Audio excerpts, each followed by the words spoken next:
अस्सलाम वालेकुम दोस्तों, मेरा नाम है लियो, मेरे साथ हमेशा की तरह मौजूद है दाऊद और आप देख रहे हैं जिस वक्त क्रिकेट लवर अली शो को देखना तो बनता है। दोस्तों आप लोग से बात करने जा रहे हैं, बात करेंगे जी आज आपके साथ टॉप क्रिकेट न्यूज का सेगमेंट है, आपसे शेयर करेंगे। नंबर 1 पे आप लोग से बात करने जा रहे हैं कि जो आपकी एशिया की जो टीम्स हैं वो परेशान है भाई एशिया कप को लेकर। क्या अपडेट है वो आप लोग से शेयर करेंगे।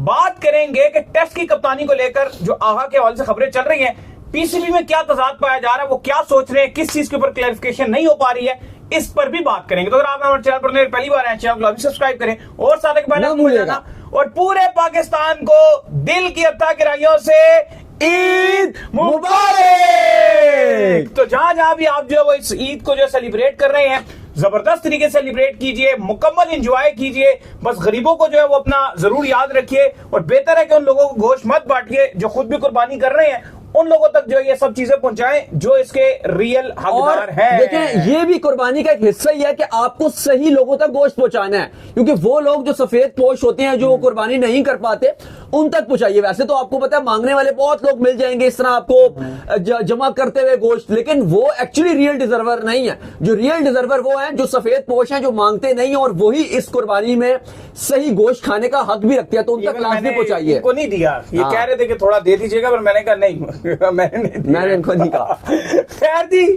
जो खबर आ रही है जी वो आ रही है एशिया कप के हवाले से। और बाकी खिलाड़ियों को भी बताए ना, सारे खिलाड़ी जबरदस्त ईद मना रहे हैं। सारे खिलाड़ी जो है वो अपनों में ईद मनाने जो है पहुंच चुके हैं। हारिस रऊफ की तो कल वीडियो चल रही थी, पूरा रेवड़ी ले लिया था भाई 10 लाख रुपए में। एक तो पीसीबी ने भी वीडियो डाली थी ना, तो वहां वो जुत्ते भी चल रही थी। उन्होंने कहा मुझे तेरा बकरा पसंद नहीं आया, तो बकरे वाले ने कहा भाई मुझे भी आपके 2-3 स्पेल पसंद नहीं आते। तो काफी शुगल मेरा चलता रहा। बाकी जितने भी खिलाड़ी, आपको पता है इसलिए पाकिस्तान कप सीजन ऑफ हो गया, वैसे भी 1.5-2 महीने की तो अब छुट्टियां ही हैं, तो सारे खिलाड़ी अपने घरों में जबरदस्त किस्म की, कोई अपने गाँव में मना रहे हैं, कुछ अपने घर वालों के साथ मना रहे हैं और बड़ी ही जबरदस्त किस्म की ईद मना रहे हैं। अब आपको पता है कि बारबेक्यू और उस तरह से जो सिलसिले हैं वो शुरू हो जाएंगे। पिंडी में पूरा दिन बहुत गर्मी थी, आज अरूज पे गर्मी थी, लेकिन पिंडी को अल्लाह पाक की ऐसी दुआ है दोनों में कि अब बारिश भी हो गई है यहाँ पे। नहीं, जबरदस्त बारिश हुई है पिंडी इस्लामाबाद में। जितनी तेज गर्मी थी और उसके बाद जो शॉवर आया, तूफान आया, एकदम मौसम जो बड़ा जबरदस्त हो गया, तो ये भी करम है। और ऐसे भी आपने देखा कि रोड्स बहुत गंदे हो जाते हैं, तो जब ऐसे बारिश आती है तो वो रोड्स की ऑटो क्लीनिंग हो गई। बिल्कुल। खैर जी, एशिया कप को लेकर जो एसोसिएट टीम्स हैं वो बड़ी परेशान है, क्योंकि अभी तक जो है एशिया कप के हवाले से कोई क्लैरिटी नहीं आ रही है। जो सिचुएशन चली थी पाकिस्तान इंडिया की, उसके चलते अभी एशिया कप जो है वो दरमियान में लटका हुआ है, ना इधर हो पा रहा है ना उधर हो पा रहा है, और सिचुएशन जो है वो हर गुजरते दिन के साथ बेहतर नहीं हो रही है। बेहतर होने की सिचुएशन है कि कोई अच्छे बयानात आ जाएं, कुछ सही चीजें सामने आ जाएं, लेकिन फिलहाल एसोसिएट टीम्स परेशान है कि अगर इस बार एशिया कप नहीं हो पाता तो उनके बोर्ड्स को जो फंडिंग मिलती थी बड़ी हैवी, वो किस तरह से वो पे करेंगे, सैलरीज कैसे वो देंगे, ये उनके लिए बड़ी परेशानी का सबब बनी हुई है। क्योंकि ये जितने एसोसिएट बोर्ड्स हैं, ये सारा जो एशिया कप होता है मेन, ये सारे एसोसिएट्स को आपने फंड करना होता है। इन सबको यहाँ से जितना रेवेन्यू आता है वो आपने बांटना होता है। पाकिस्तान इंडिया जो आपस में खेलते हैं उसका ज्यादा फायदा इनको ही होता है। देखिए, अब टोटल जो आपका ब्रॉडकास्टर है उससे जो डील साइन की हुई है वो है $140 मिलियन की। सोनी ने एशियन क्रिकेट काउंसिल को पे किया हुआ है या पे करना है $170 मिलियन। अब कहानी उसकी यह है कि जो उसकी परसेंटेज डिवाइड होती है वो कुछ इस तरह से होती है कि 40% वो एसोसिएट मेंबर्स को दे दिया जाता है। फिर इसके बाद जो बकिया टीम्स है उन सबको 15-15 मिलता है। 15 पाकिस्तान क्रिकेट बोर्ड को, 15 श्रीलंकन क्रिकेट बोर्ड को, 15 बांग्लादेश और 15 अफगानिस्तान को, और भारत को भी 15 मिलता है। लेकिन जो भारत है वो अपना 15 एसोसिएट्स को ही आप कह लो कि दे देता है, तो उनका टोटल 40% बन जाता है। वैसे उनका 25% होता है, लेकिन क्योंकि भारत अपना उनको दे देता है तो वो 40% बन जाता है। अब अली साहब, मसला ये है कि एसोसिएट टीम्स तो परेशान है ही है, क्योंकि अगर एशिया कप का फ्यूचर खराब होता है तो वो तो दिवालिया हो ही जाएंगे बोर्ड्स। लेकिन Sri Lankan cricket board, Bangladesh cricket board, Afghanistan cricket board, ये भी इंतहाई परेशान नजर आ रहे हैं। याद रहे कि इस बार जो एशिया कप की जो आपको एफटीपी में जो डेट्स रखी गई हैं वो ये रखी गई है कि सितंबर के पहले हफ्ते में शुरू होगा, 3-4 सितंबर से इसको शुरू किया जाएगा और 20 सितंबर तक इसको रखा गया। इस बार एशिया कप काफी बड़ा और तवील एशिया कप होना है, क्योंकि 8 टीम्स शिरकत कर रही हैं, 2-2 ग्रुप्स बनाएंगे। आपको पता है कि ओमान, यूएई और हांगकांग भी जो एसोसिएट टीम्स है वो भी खेलेंगी। लेकिन मसला ये बड़ी टीम्स का आ रहा है, अफगानिस्तान, श्रीलंका, बांग्लादेश। ये जो पर साल आप कह लो हर साल का जो इनको पे किया जाता है, इसमें पाकिस्तान क्रिकेट बोर्ड भी शामिल है, जिसको मिलता है वो है $3 मिलियन, तकरीबन लगभग 80 करोड़ पाकिस्तानी रुपीस में अगर आप कन्वर्ट करोगे लगभग इससे कुछ ऊपर या कुछ नीचे बनेगा 80 करोड़ रुपए। पाकिस्तान क्रिकेट बोर्ड तो ऑलरेडी रेवेन्यू काफी ज्यादा जनरेट करता है, आईसीसी में टॉप 4 में आता है, फिर पीएसएल से भी ठीक ठाक रेवेन्यू जनरेट कर पाता है, उसको इतनी मुश्किलात नहीं है। लेकिन बांग्लादेश, श्रीलंका और अफगानिस्तान वो आईसीसी के बाद सेकंड नंबर पर एशियन क्रिकेट काउंसिल से जो पैसा आता है उस पर बहुत डिपेंड कर रहे होते हैं। अब अगर आप एशिया कप की सूरत-ए-हाल देखो तो भारत होस्ट है, भारत ने डिसाइड करना है। फिलहाल हमने आपको परसों भी बताया था कि जो उनके एक बड़े आला ऑफिशियल हैं बीसीसीआई के, उनका मानना यह था कि अभी हमारी आईपीएल चल रही थी और उसके बाद इंडिया और इंग्लैंड की सीरीज चल रही है, तो अभी हमारी बोर्ड की मीटिंग नहीं हुई, अभी 2-3 हफ्ते तक हमारी मीटिंग होगी, उसमें हम डिसाइड करेंगे कि हमें क्या करना है। लेकिन अली साहब अगर वो जो भी फैसला करते हैं, क्योंकि जो शेड्यूलिंग है वो भी उनको ही तय करनी है क्योंकि वो होस्ट है, और फिर उसके बाद जो भी वो डेट्स तय करेंगे वो पाकिस्तान क्रिकेट बोर्ड के जो चेयरमैन मोहसिन नकवी है उनको बताएंगे, क्योंकि वो हैं एशियन क्रिकेट काउंसिल के प्रेसिडेंट, सदर हैं। तो वो उन एट द अल्टीमेट फैसला उनका ही होगा, जो आखिरी सिग्नेचर होगा वो उनका होगा। लेकिन चूंकि बीसीसीआई होस्ट है तो उसको ही सब कुछ तारीखें और हर चीज उन्हीं को बतानी है। लेकिन आपको पता है कि इंडिया वैसे तो बजाहिर होस्ट है लेकिन इंडिया में नहीं होगा, ये ऑलरेडी डिसाइडेड है, ऑफिशियली अनाउंस नहीं किया गया, लेकिन ये डिसाइडेड है कि दुबई जो है वो होस्ट करेगा एशिया कप को। अब मामला ये आ गए कि अभी तक बीसीसीआई ने इस पर कोई रिस्पॉन्ड नहीं किया, क्योंकि अगर आप लोकल सेंटीमेंट्स देखते हो, वहां की मीडिया का अगर सेंटीमेंट देखते हो, तो वो तो लगातार एक ही बात कर रही होती है कि आप एशिया कप कैंसिल कर दें। लेकिन ये इतना आसान नहीं है, जैसे मैंने आपको बताया कि बाकी जो बोर्ड्स हैं वो सब भी रिलाई कर रहे हैं, ये जानते हुए कि जो वुमेन्स का इमर्जिंग एशिया कप था वो तो कैंसिल कर दिया गया, लेकिन जो ओडीआई वर्ल्ड कप है वुमेन्स का वो खेला जा रहा है, और उसमें इंक्लूडिंग इंडिया वर्सेस पाकिस्तान का जो मैच है अली साहब वो भी होगा। ऐसा ही है, नहीं बिल्कुल आप सही कह रहे हैं कि जो इमर्जिंग आपका जो एशिया कप है वो बेशक जो है वो कैंसिल कर दिया गया, लेकिन वुमेन्स का वर्ल्ड कप जो है वो इंडिया पाकिस्तान का भी मैच हो रहा है, इंडिया पाकिस्तान का मैच भी हो रहा है, तो वो भी सिचुएशन वहां पर ही बदल सकती है।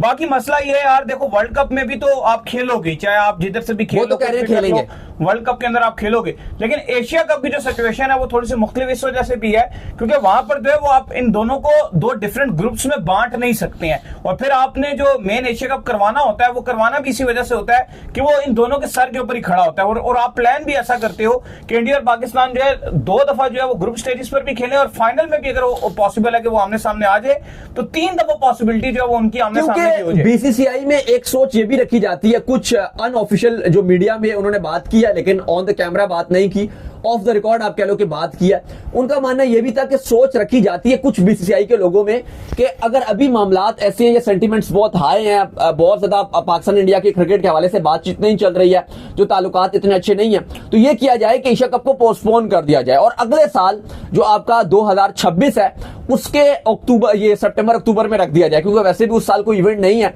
और तब तक चीजें और मामलात काफी बेहतर हो चुके होंगे। उससे पहले दोनों जो टीम्स हैं पाकिस्तान इंडिया, ये पॉसिबल है शायद T20 वर्ल्ड कप जो 2026 का फरवरी में खेला जाना उसमें भी खेल लें, तो इस साल का जो एशिया कप है वो पोस्टपोन करके 2027 में डाल दिया जाए, क्योंकि अभी तक मीटिंग नहीं हुई है। लेकिन कभी इम्कान इस बात के भी बताए जा रहे हैं कि जो बीसीसीआई के जो ओहदेदार हैं जब वो मुलाकात करेंगे, मीटिंग करेंगे, बाकी बोर्ड से बैठेंगे, श्रीलंका, बांग्लादेश, अफगानिस्तान, मोहसिन नकवी की सदारत में जब ये इजलास बैठेगा, अभी मलेशिया में पॉसिबल होगा या कहां भी होगा अभी ऑफिशियल नहीं बताया गया, लेकिन उसमें यह भी कहा जा सकता है कि अभी फिलहाल एशिया कप को पोस्टपोन कर दिया जाए और इस एशिया कप को 2026 के सितंबर में कर दिया जाए, यानी कि अभी तो ये आ रहा है ना 3 महीने के बाद, 100 दिन रह गए ऑलमोस्ट, तो कहा जा रहा है इसको 1 साल के लिए पोस्टपोन कर दिया जाए और तब तक मामलात काफी बेहतर हो जाएंगे, क्योंकि T20 वर्ल्ड कप भी आप खेल चुके होंगे, ये भी सोच रखी जा रही है। लेकिन इसके जितने मामलात हैं ये सब जब एशियन क्रिकेट काउंसिल की मीटिंग होनी है उसके बाद ही डिसाइड होना है। बहरहाल बांग्लादेश, श्रीलंका और अफगानिस्तान काफी परेशान हैं एशियन क्रिकेट काउंसिल के मामलात को देखकर। पाकिस्तान इंडिया अगर नहीं खेलते तो चीजें खराब हो सकती हैं। बिल्कुल जी। खैर, इसके बाद जो अपडेट आ रही है वो आ रही है सलमान अली आगा के हवाले से, और उनकी टेस्ट कैप्टनसी को लेकर जो है वो अपडेट आ रही है। और इस वक्त जो है पीसीबी के अंदर थोड़ा सा जो है तजाद पाया जाता है, उनकी जो टेस्ट की कप्तानी है उसको लेकर क्लैरिटी जो है मौजूद नहीं है, और हम इसके ऊपर जो है पहले ही बात कर चुके हैं। मेरा तो दाऊद पर्सनली जो है इस चीज के ऊपर ये भी मानना है कि अगर आपकी कोई एक चीज सक्सेस हो गई है तो इसका मतलब ये नहीं कि आप उसको हर चीज में इंप्लीमेंट कर दें, क्योंकि फिर होता ये है कि अगर आपको किसी और फॉर्मेट में भी शिकस्त हो रही है तो जो आपका फॉर्मेट है आप उसमें भी फिर लेट डाउन हो जाते हो। तो मेरा तो स्टिल ये मानना है कि आप आगा को थोड़ा टाइम दीजिए और जैसे बाकी चीजें चल रही हैं उनको चलने दीजिए, एटलीस्ट आगा को एक आईसीसी इवेंट फेस करने दीजिए। देखिए इस टाइम अगर आप देखो तो पाकिस्तान की अगली जो टेस्ट सीरीज है वो साउथ अफ्रीका के साथ है, जो पाकिस्तान ने घर पे खेलनी है।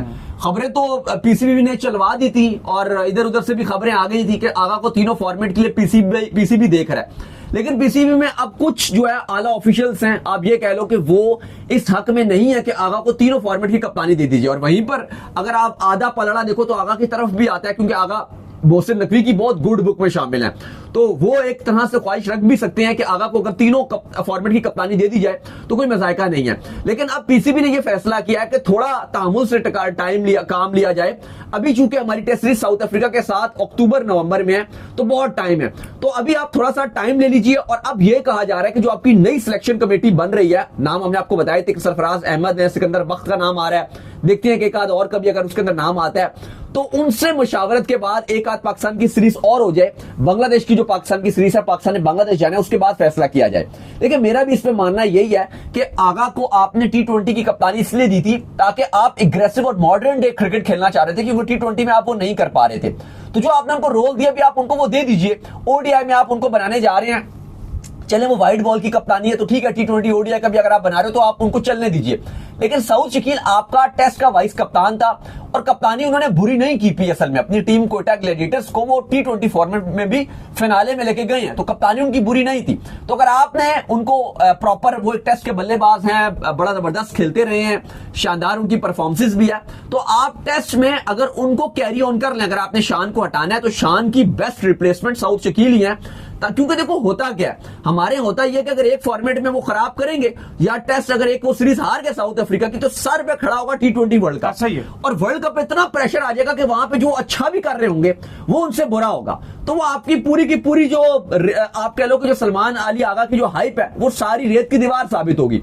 तो अभी आप अगर आप उनको टीम बनाने का मौका दिया है, माइक हैसन जुड़े हैं, एक आप एग्रेसिव टीम बना रहे हो, यंगस्टर्स को आप मौका दे रहे हो, आपने बाबर रिजवान को T20 से अलग भी किया, तो आई थिंक फिर आप आगा को T20 और ओडीआई से आगे मत जाने दीजिए कप्तानी में। ऑलरेडी देखो आपने फैसला अच्छा किया, हमने भी इस बात में बात की कि आपने सलमान अली आगा को एक कैटेगरी में डाल रहे हो सेंट्रल कॉन्ट्रैक्ट में, ये बहुत अच्छा फैसला है क्योंकि वो तीनों फॉर्मेट में खेलते हैं। लेकिन टेस्ट में आप बेशक अगर आप उनको ग्रूम करना चाहते हो तो आप ऐसा वाइस कप्तान रख लो उनको। अच्छा, पाकिस्तान में हर इंडस्ट्री में ऐसा ही है, अगर कोई ड्रामे में कोई हीरोइन कामयाब हो जाए तो हर ड्रामे के अंदर ही वो है। और अगर कोई आपका एक प्लेयर कामयाब हो जाए तो फिर वो ओडीआई का भी कैप्टन है, वो टेस्ट का भी कैप्टन है, वो T20 का भी कैप्टन है।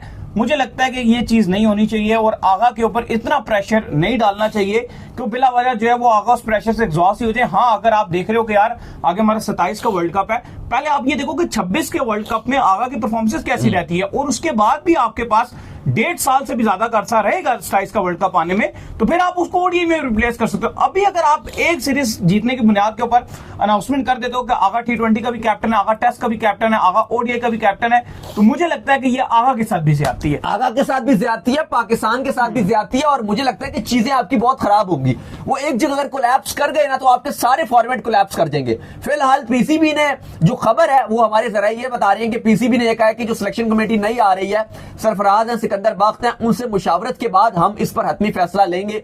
कोच माइक हैसन से भी इस हवाले से वो राय वगैरह लेंगे। लेकिन अब उन्होंने जो एकदम से उसकी तरफ जा रहे थे कि आगा को टेस्ट की कप्तानी दे रहे हैं, अब ऐसा लग रहा है कि शायद सऊद शकील का पलड़ा थोड़ा सा भारी नजर आ रहा है। जो आपकी रेड बॉल की कप्तानी है उसी में वही रहेंगे और आगा को कहा जाएगा कि ओडीआई और T20 की कप्तानी करें। लेकिन मैं आपको फिर बता रहा हूं कि जो आपके चेयरमैन मोहसिन नकवी हैं वो बहुत ज्यादा खुश है सलमान अली आगा से, वो पर्सनली बहुत खुश हैं। लेकिन वो खुद फैसले, छोटी छोटी सक्सेस को इतना बड़ा कन्वर्ट ना करो ना फिर। लेकिन वो वैसे ही बड़ा उनसे खुश नजर आ रहे थे कि जी बड़ी अग्रेसिव अप्रोच से खिला रहे हैं, अच्छा लेके चल रहे हैं। और लेकिन आप एक आपको और एक्चुअली जो आपको ये भी मैं बता दूं कि जो सलमान अली आगा को जो कप्तानी दी गई थी वो भी मोहसिन नकवी ने डायरेक्ट खुद फैसला किया था। वहाब रियाज ने उनको बोला था कि आप इनको बना दें, क्योंकि जब मुशावरत की गई थी तो दो नाम बड़े ऊपर जा रहे थे कप्तानी के लिए, एक शदाब खान और एक सलमान अली आगा। तो आपके मिसबाउल हक, सरफराज अहमद और भी जो 2-3 लोगों, सकलैन मुश्ताक, इन सब से जब पूछा गया तो इन सब ने कहा कि शदाब को कप्तान बनाओ। लेकिन वहाब रियाज ने बोला था कि आप आगा को कप्तान बनाओ। तो उनकी बात को सलमान अली जो मोहसिन नकवी हैं उन्होंने रद्द किया और जो वहाब की बात, ये आगा की बात उनको ज्यादा समझ आई। और अभी भी जब मीटिंग हुई थी, जब आपको पता है कदाफी स्टेडियम में मीटिंग हुई थी, आपके आकिब जावेद मौजूद थे, जो आपके पाकिस्तान क्रिकेट बोर्ड के COO हैं मोहम्मद सुमैर साहब वो मौजूद थे, माइक हैसन मौजूद थे, वहां पे भी सिर्फ आगा थे। कोई दूसरा तीसरा नाम नहीं था। अगर आप कंसीडर कर रहे हो साउथ टेस्ट की कप्तानी के लिए वो मौजूद नहीं थे, चलो अगर रिजवान करंटली आपकी ओडीआई के कप्तान ही, अभी तक तो आपने उनको नहीं हटाया, अभी तो आपने कह रहे हो कि हम उनको हटा देंगे, वहां पे रिजवान हो सकते थे लेकिन वो भी मौजूद नहीं थे। तो मोहसिन नकवी बहुत ज्यादा पसंद करते हैं सलमान अली आगा को, लेकिन बात यह भी है कि फिर वो बाकी लोगों की भी बातें सुनते हैं। तो अब सरफराज और सिकंदर बख्श की भी बात इस हवाले से सुनी जाएगी। तो चलिए उम्मीद करते हैं आज का हमारा शो आपको आएगा। वीडियो को लाइक कीजिए, हमारे चैनल को सब्सक्राइब कीजिए, साथ ही बेल आइकन को बजाइए। एक और काम कर लीजिए और वही कर लीजिए, इंस्टाग्राम पर आप जाइए, फॉलो कीजिए। बिल्कुल जी, इंस्टाग्राम पे मुझे फॉलो कर लीजिए, वहां पे मैं मौजूद हूं दाऊद क्रिकेट के नेम से। अगर आपको कोई सवाल हो तो भेजिएगा और उनको भी फॉलो कीजिए। मुझे फॉलो कीजिए, मैं ऑफिशियल के नाम से लिंक डिस्क्रिप्शन में मौजूद है, जाइए फॉलो कीजिए। फिर आप सुनते हैं नेक्स्ट वीडियो, तब तक अल्लाह हाफिज, बाय बाय।